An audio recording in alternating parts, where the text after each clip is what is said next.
నైరుతి బంగాళాఖాతంలో ఏర్పడిన అల్పపీడనం స్థిరంగా కొనసాగుతుంది. మరో 2 రోజుల్లో వాయుగుండంగా బలపడే అవకాశం ఉందని విశాఖ తుఫాను హెచ్చరికల కేంద్రం అధికారులు తెలిపారు.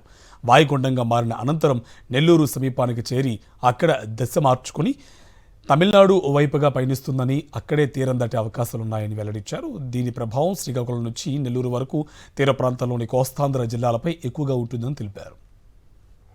నేటి నుంచి ఈ నెల 22 వరకు రాష్ట్రానికి వర్ష సూచన ఉందని వెల్లడించారు. ఇవాళ విశాఖ, అనకాపల్లి, కాకినాడ, యానాం, నెల్లూరు, తిరుపతి జిల్లాల్లో భారీ నుంచి అతి భారీ వర్షాలు, విజయనగరం, కృష్ణా, బాపట్ల, ప్రకాశం జిల్లాలో భారీ వర్షాలు, శ్రీకాకుళం, పార్వతీపురం, అల్లూరు జిల్లాలో మోస్తారు వర్షాలు కురుస్తాయని వివరించారు. ఈ నెల 19న ఉత్తరాంధ్ర, దక్షిణ కోస్తా జిల్లాలో 1-2 చోట్ల భారీ నుంచి అతి భారీ వర్షాలు పడే అవకాశం ఉందన్నారు. తీరం వెంబడి గంటకు 35 నుంచి 45, గరిష్టంగా 55 కిలోమీటర్ల వేగంతో బలమైన ఈదురుగాలులు వీస్తాయని, సముద్రం అల్లకల్లోలంగా ఉంటుందని తెలిపారు. మత్స్యకారులు ఎవరూ ఈ నెల 22 వరకు వేటకు వెళ్లరాదని హెచ్చరించారు.